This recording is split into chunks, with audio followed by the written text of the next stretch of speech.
샬롬. 하나님의 크신 은혜와 축복이 여러분들과 함께 하시기를 소망합니다. 오늘은 6월 마지막 날인 6월 30일입니다. 오늘 주님의 말씀을 붙들고 살아가시면서 또 6월 한 달 동안 여러분의 삶 가운데서 여러분의 삶에 개입하시고 이끄시고 또 선한 곳 가운데로 인도하셨던 하나님의 그 은혜와 뜻이 발견되는 놀랍고 복된 날 되시기를 주님의 이름으로 축원드립니다. 오늘 우리에게 주신 하나님의 말씀은 출애굽기 2장 23절에서 25절까지 말씀입니다. 출애굽기 2장 23절에서 25절까지 말씀입니다. 여러 해 후에 애굽 왕은 죽었고 이스라엘 자손은 고된 노동으로 말미암아 탄식하며 부르짖으니 그 고된 노동으로 말미암아 부르짖는 소리가 하나님께 상달된지라. 하나님이 그들의 고통 소리를 들으시고 하나님이 아브라함과 이삭과 야곱에게 세운 그의 언약을 기억하사 하나님이 이스라엘 자손을 돌보셨고 하나님이 그들을 기억하셨더라. 오늘 본문은 이렇게 시작합니다. 여러 해 후 애굽의 왕은 죽었고 이스라엘 자손은 고된 노동으로 말미암아 탄식하며 부르짖었다. 여기서 여러 해 후라는 말을 히브리 원어로 보면 많은 날들이 지난 후라고 번역할 수 있습니다. 우리는 여기서 이제 히브리인들이 원래 자신들의 위치를 잃어버리고 완전히 그들의 삶이 애굽 사람들의 종의 자리로, 노예의 자리로 전락했다고 우리는 볼 수 있습니다. 사실 다 알다시피 히브리인들이 애굽의 노예나 종의 자리로 원래부터 자리 잡았던 것은 아닙니다.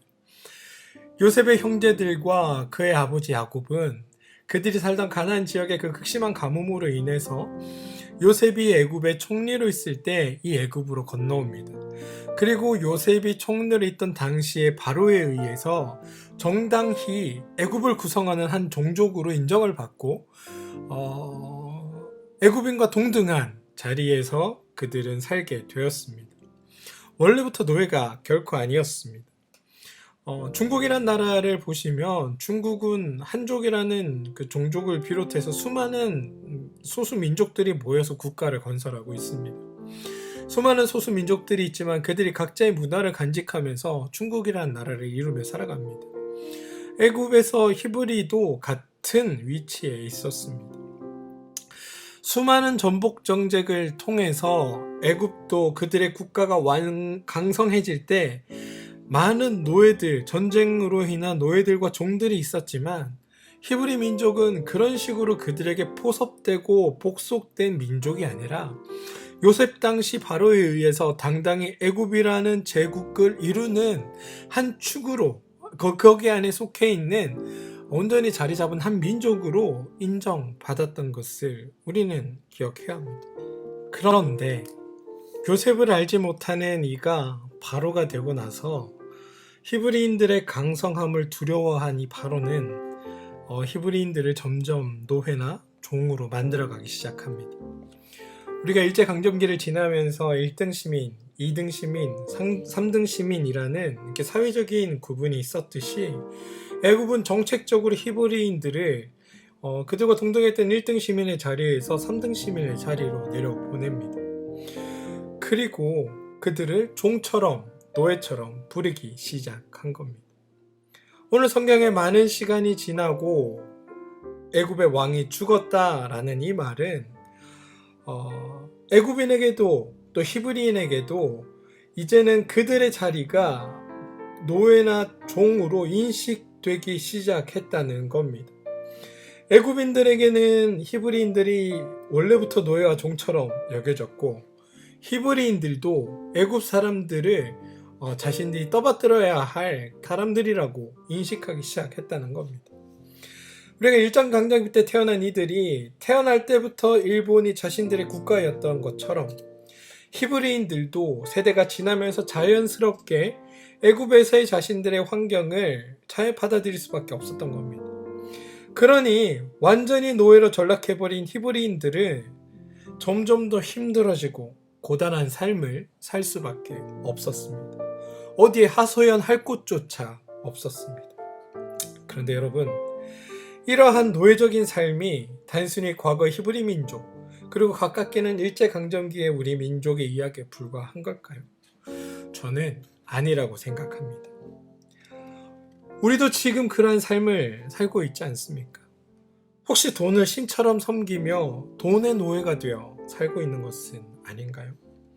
저마다의 욕망에 사로잡혀서 욕망의 노예처럼 살고 있는 것은 아닙니까? 세상에서 가장 힘센 것이라는 제목의 그림책이 있습니다. 동화책이라고 해야 할까요?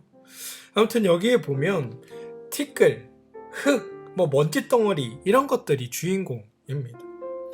주인공은 힘이 센, 다시 말해서 남들이 우러러보는 강한 존재가 되고 싶었습니다.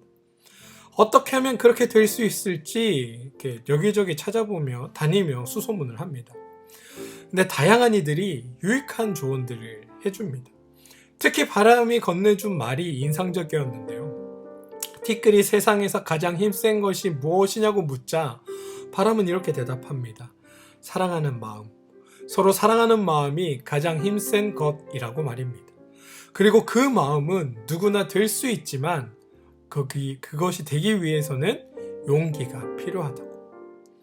용기란 힘이 센 것이 아니라 아무리 작아도 내 생각과 마음을 잃지 않는 것이라고 바람은 덧붙입니다.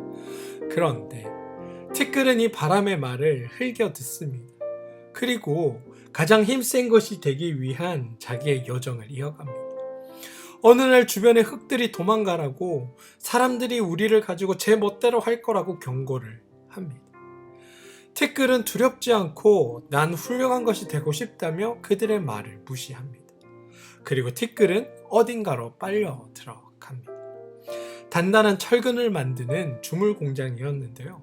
아니 더 정확하게 말하면 전쟁 무기, 탱크를 만드는 공장으로 가게 되었습니다. 티끌은 자신이 원하던 힘이 센 것이 되었습니다. 펑펑 포탄을 쏘아대면서 자신의 힘을 과시합니다. 온갖 것들이 자신 앞에 무너지는 것을 보니 의기양양해졌습니다. 그런데 그 기분이 오래가지 않습니다. 사람들로부터 미움을 받는 까닭입니다. 쓸쓸한 마음으로 폐허가 된 곳을 바라보는데 한 돌멩이가 다음과 같은 직언을 쏘아붙입니다.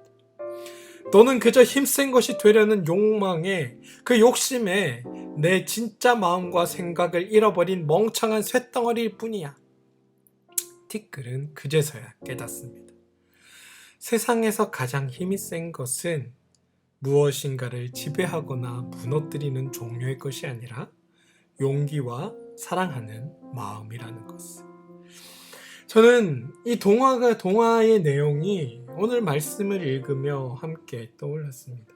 하나님은 우리를 이 땅에 보내실 때 이 땅의 것들에 휘둘리는 삶이 아니라 내가 하나님의 자녀로 이 땅 가운데 보내심을 받은 자로 이 땅에서 용기와 사랑하는 마음을 가지고 하나님이 기뻐하시는 일들을 행하며 주님의 나라와 또 주님의 뜻을 이루는 삶을 살라고 우리를 보내셨을 텐데 우리는 어느새 하나님의 보내신 그 뜻은 잊고 이 땅에서 세상이 또 세상 사람들이 나를 어떻게 보는지에 대해 더 집중하며 우리는 살고 있지 않습니까? 우리가 하나님의 자녀라는 정체성을 잃어버리고 애굽의 노예로 종으로 살던 히브리인들처럼 세상의 종으로 이 땅의 노예로 혹시 전락해 살고 있는 것은 아닐까요? 또 그로 인해서 우리의 삶에도 헤아릴 수 없는 그 신음과 한탄과 또 그 고통의 몸부림이 넘치고 있는 것은 아닐까요?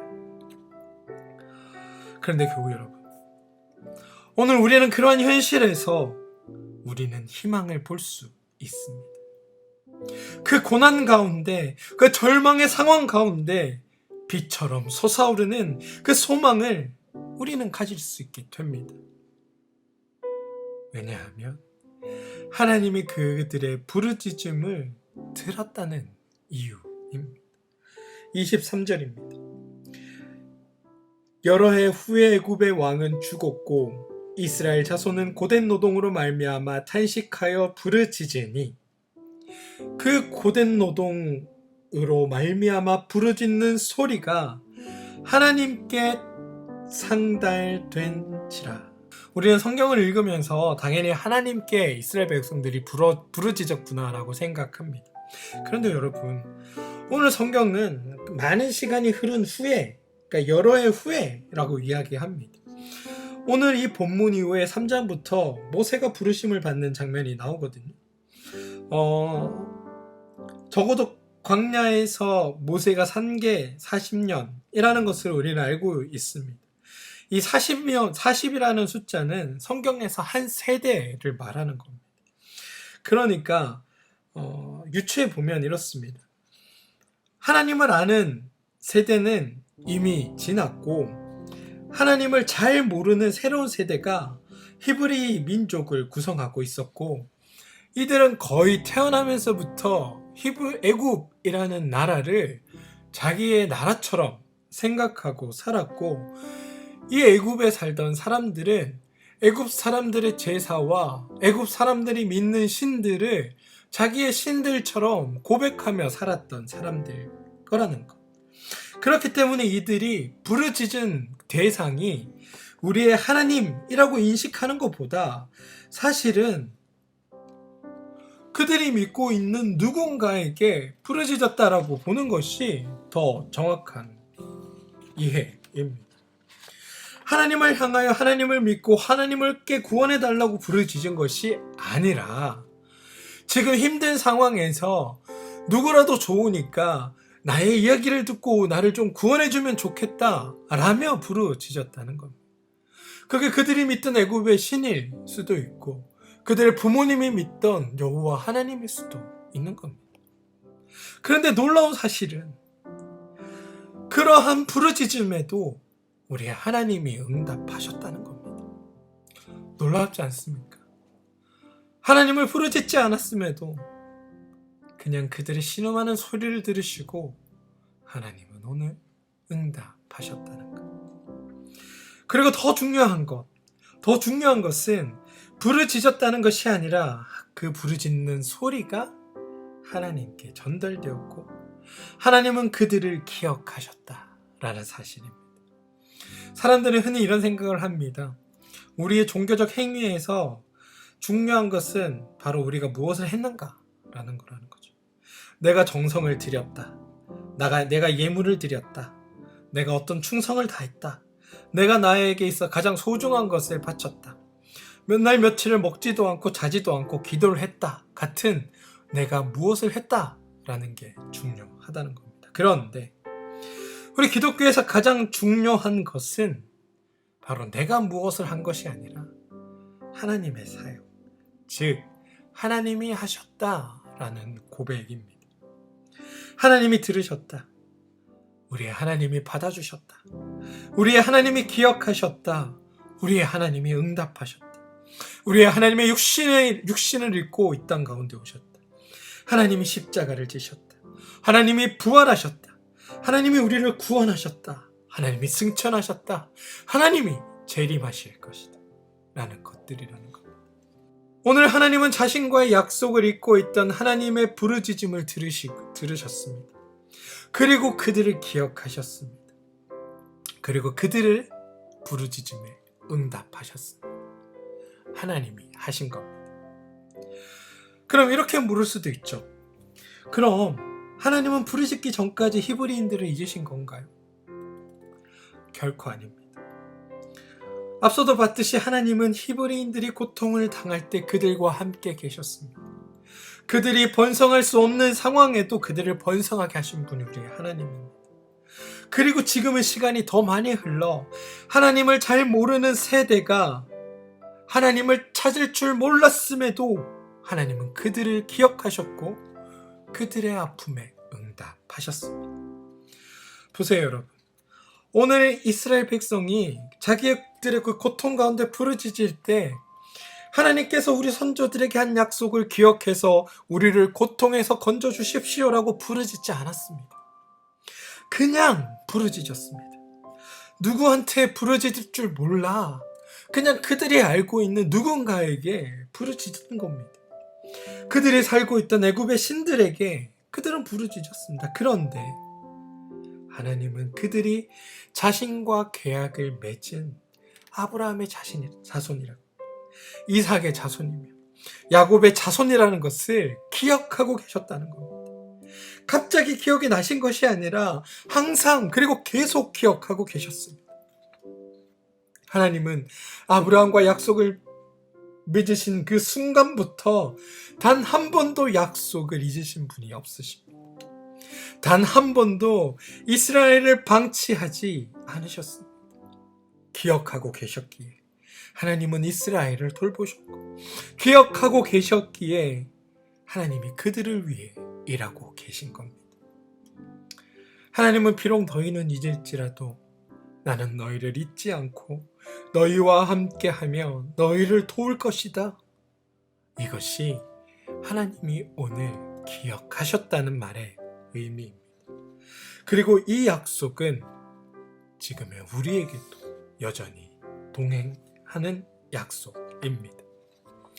사랑하는 성도 여러분, 만약 저에게 출애굽기에서 어떠한 목적, 하나님께서 왜 애굽에서 출애굽을 시키셨는가를 찾으라고 한다면 저는 단연코 하나님께서는 이 출애굽을 통해 하나님이 어떤 분인지를 알게 하기 위해 지금 출애굽 당하는 히브리 민족, 이스라엘 백성뿐만이 아니라 하나님이 어떤 분인지 모르는 모든 이들에게, 또 모든 민족들에게 하나님은 어떤 분이라는 것을 알게 하려는 것이 하나님이 이스라엘 백성을 출애굽시킨 목적이라고 저는 분명하게 말할 수 있을 것 같습니다. 하나님을 알게 하는 것, 그게 하나님의 목적입니다. 그리고 오늘 읽은 25절에 하나님이 그들을 기억하셨다라는 이 말을 히브리 성경의 원문 그대로 해석을 해보면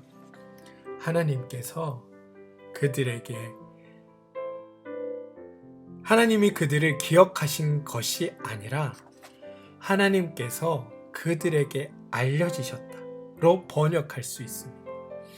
이 말은 뭐냐 하면 하나님께서 이스라엘 백성들을 보셨고 한편으로는 이스라엘 자손들이 하나님을 하나님으로 알게 되었다라는 의미입니다. 사랑하는 성도 여러분, 하나님을 잘 모르던 히브리 민족들의 그 부르짖음에도 우리의 하나님은 응답하신 분입니다. 그리고 그들에게 하나님은 신실하신 분이라는 것을 알게 하심과 동시에 세상 모든 것의 주인이자 그들을 구원하실 분이 하나님임을 알게 하신 것이 오늘 이야기입니다. 우리는 하나님을 잘 알고 있습니까? 만약 앞서도 말했듯이 하나님을 안다고 생각하면서 실제로는 하나님을 전혀 알지 못하고 있지는 않습니까? 하나님을 모르는 사람들이 하는 그 근심을 도맡아 하면서 여러분은 살고 계시지 않습니까? 주님은 일찍이 목숨을 위하여 무엇을 먹을까, 무엇을 마실까, 몸을 위하여 무엇을 입을까 염려하지 말라라고 우리에게 말씀하셨는데 우리의 근심의 이유, 하나님께 부르짖는 이유가 혹시 여기에 머물러 있지는 않습니까?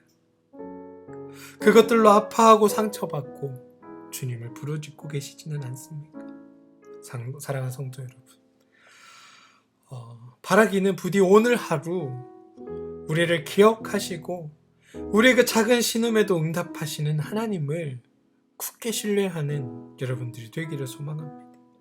또한 더불어 오늘 하루를 어떻게 하면 하나님의 자녀로 살아낼까를 고민하는 하루가 되면 어떨까요?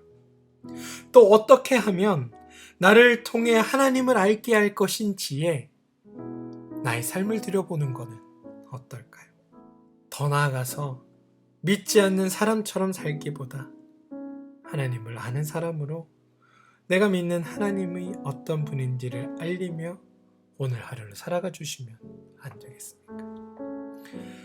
주님은 우리의 작은 신음에도 응답하시는 분입니다. 하나님을 잘 알지 못하는 이들이 부르짖는 그 부르짖음에도 응답하신 하나님은 우리를 그분의 자녀라 부르셨고 우리의 신음 가운데도 응답하실 것입니다. 부디 바라기는 우리를 신음하게 하고 고통짓게 하고 부르짖게 하는 그 모든 근심과 걱정은 하나님께 맡겨드리고 오늘 하루 하나님의 자녀됨을 기억하며 이 땅을 살아가는 복된 삶 되시기를 주님의 이름으로 축원드립니다. 함께 기도하겠습니다.